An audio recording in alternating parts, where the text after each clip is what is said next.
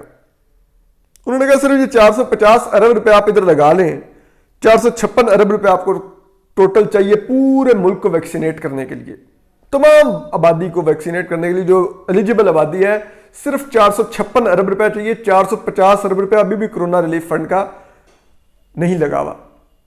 اگر آپ وہ اس طرف کر دیں بآسانی وہ پیسے پورے دیں گے, نجی شعبے سے منگوائیں گے تو عوام کی جیبوں سے وہ 1164 ارب روپیہ 1164 ارب روپیہ ہماری جیبوں سے نکال لیں گے. اس حکومت کو کوئی خیال ہی نہیں ہے. انہوں نے ابھی تک کتنے سے کی ویکسین ابھی تک خریدنے کے لیے پیسے دیے, 25 ارب روپیہ. 25 ارب روپیہ صرف پینٹس بھی نہیں ہے. یہ کر رہے ہیں, اور تھرڈ ویو آ گئی ہے, اور پھر ہمارے کاروبار بند ہوں گے, لاک ڈاؤن ہوں گے, تو اب سوچئے معیشت کتنا بری طرح سفر کرے گی. صرف 450 ارب روپیہ جو آپ کو پڑا ہوا بھی ہے, کرونا پیکج کے اندر پڑا ہوا ہے, آپ وہ لگا دیں تو آپ بچ سکتے ہیں. لیکن بہرحال یہ تو اس حکومت کے حالات تھے. لیکن اس حکومت کی جو پالیسیاں ہیں, جو ہماری ہائبرڈ رجیم نے پچھلے کچھ عرصے میں اختیار کی, جو ہم نے افغانستان کے لیے اختیار کی, جو ہم نے سارک کے ممالک کے ساتھ اختیار کی, انڈیا کے ساتھ, سری لنکا کے ساتھ, بنگلہ دیش کے ساتھ, اس کے ساتھ ہمارے ساتھ ہوا کیا ہے کہ آج پاکستان کی جو ایکسپورٹس ہیں وہ 22% خطے میں گھٹ چکی ہیں. اس میں اگر آپ دیکھیں کہ افغانستان, جس کو ایک دور میں پاکستان امریکہ کے بعد سب سے زیادہ ایکسپورٹس بندہ پاکستان افغانستان کو کرتا تھا, ان کا اب حالت یہ ہے کہ وہ مزید 13% گھٹ کر $629 ملین رہ گئی ہیں 738 ملین ڈالر سے. اسی طرح آپ آ جائیں کہ چائنا, جس کو ہم سی پیک میں تمام روٹ دے رہے ہیں, سب کچھ دے رہے ہیں, سب فیسلٹیٹ کر رہے ہیں, ٹیکس جسے کہتے ہیں ان کو چھوٹ دے رہے ہیں, اس کو ہماری ایکسپورٹس جو سی ہیں وہ 1 ارب 160 کروڑ ڈالر رہ گئی ہیں, جبکہ اس سے پہلے یہ 1 ارب 179 کروڑ ڈالر تھیں. اسی طرح آپ انڈیا کو دیکھیے, انڈیا سے 99% ہماری ایکسپورٹ گھٹی ہیں, جبکہ ہم نے انڈیا سے تجارت پر پابندی لگائی تھی, تو وہ اب ہماری صرف $2 ملین کی ہو رہی ہیں, جبکہ اس سے پہلے یہ $19 ملین میں تھی پچھلے سال. اور اسی طرح اگر آپ دیکھیے کہ اب ہم انڈیا سے فارماسیوٹیکل مٹیریل تو خریدنے جا رہے ہیں, لیکن حالات ہماری یہ کہ امپورٹس بڑھ گئی ہیں, ایکسپورٹس ہماری گھٹ گئی ہیں. تہران سے, صرف ایران سے مطلب ہماری ایکسپورٹس بڑھی ہیں, وہ 247% بڑھی ہیں, یعنی کہ $191 ملین کی ہو گئی ہیں $55 ملین سے. بنگلہ دیش سے بھی ایکسپورٹس 26% گھٹی ہیں, اور وہ بھی $375 ملین رہ گئی ہیں $512 ملین سے. سری لنکا, جس میں بھی وزیر اعظم عمران خان گئے تھے, بڑا ہم نے جشن منایا کہ چلو سری لنکا میں تو گئے, کسی ملک میں تو گئے وزیر عمران خان, بڑا تیر مارا, تو اس میں بھی ہماری ایکسپورٹس 28% گھٹ گئی ہیں, یعنی کہ ہم $218 ملین سے $156 ملین ہماری ایکسپورٹ رہ گئی ہیں. اسی طرح آپ نیپال دیکھ لیں, نیپال سے ہماری ایکسپورٹس 85% گھٹ گئی ہیں. $19 ملین سے ہم $2 ملین پر رہ گئے ہیں نیپال کے ساتھ بھی. تو یہ ایک ایسے حالات ہیں, اس کے اندر ہمیں سوچنے کی ضرورت ہے کہ ہم کیا کر رہے ہیں, ہماری معیشت کس طرف جا رہی ہے. اب جو سب سے بڑی خبر یہ ہے کہ اسد عمر صاحب کی جھڑپ ہوئی ہے بیوروکریسی سے, اور انہوں نے جو اجلاس بلایا پلاننگ میں, اس میں انہوں نے کہا کہ کوئی اور وزیر اعظم ہوتا تو یہ نہ ہوتا جو آپ ان کے آرڈرز پہ اس طرح اگنور نہ کرتے جس طرح اس وزیر عمران خان کے آرڈرز کو آپ اگنور کرتے ہیں. اور آپ دیکھیے, آپ ڈیولپمنٹ نہیں ہونے دے رہے علاقے میں, کیونکہ ان کا یہ کہنا تھا کہ 650 ارب روپیہ اس سال اس حکومت نے ڈیولپمنٹ فنڈ کے لیے مختص کیا تھا.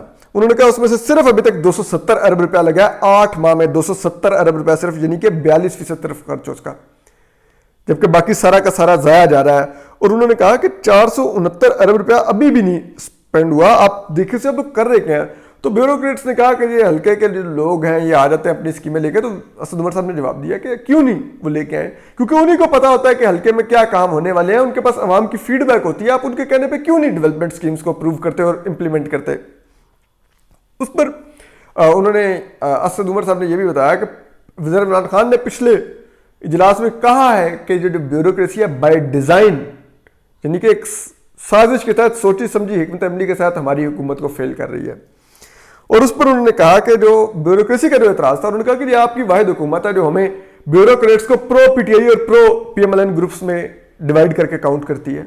پھر ان کا یہ بھی اعتراض تھا کہ یہ ایک آپ نے اسد خٹک کے انڈر ایک جسے کہتے ہیں غیر آئینی اور ایک غیر قانونی ایک سیٹ اپ بنایا ہوا ہے، جو اپنے طور پہ وہاں پہ بیٹھا اسکیمیں منظور کر رہا ہے اور ہمیں کہہ رہا ہے فنڈ جاری کرنے. اسکیمیں تو ہم نے اپروو کر دی ہیں، آپ کی پلاننگ ڈویژن اپروو کرے اور پھر اس کے بعد ہم وہ جاری کر سکتے ہیں.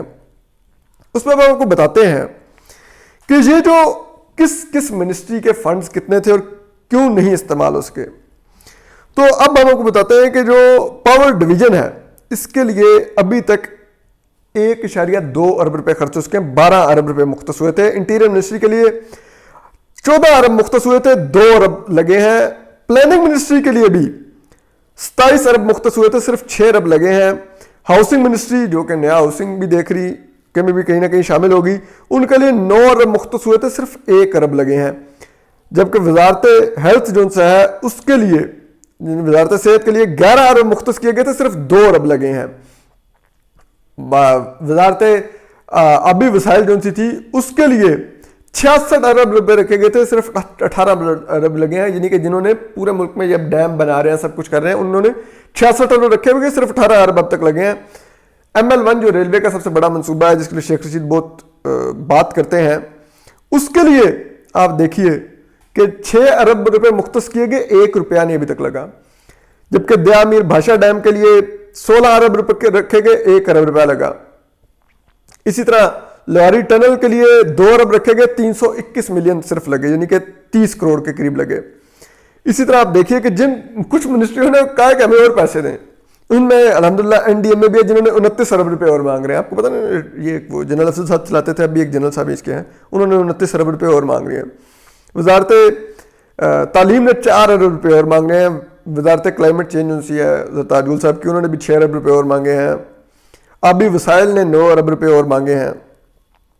تو اب اس حالات میں جب پیسے لگ رہے نہیں ہیں تو حکومت فرسٹریٹ ہو رہی ہے کیونکہ ترقیاتی کام نہیں ہو رہے، MNAs بھی ناراض ہو رہے ہیں اور اسی وجہ سے وہ پھر سینٹ میں ووٹ بھی یوسف رضا گیلانی کو کر دیتے ہیں. تو یہ وہ تمام حالات ہیں جس میں اسد عمر صاحب برہم ہوئے ہیں، لڑے ہیں بیوروکریٹ سے، انہوں نے برہمی کا اظہار کیا ہے، بیوروکریٹ سے بھی اپنی ریزائنمنٹ کا اظہار کیا. تو اب دیکھتے ہیں کہ کیا ہوتا ہے. ہم آپ کو یہ بڑی عمدہ خبر تھی شہباز رانا صاحب کی، تو ٹریبیون میں آ جائیے. ہم آپ کو مزید بھی اپڈیٹس کرتے رہیں گے. اپنا خیال رکھیے، سلامت رہیے. اللہ حافظ.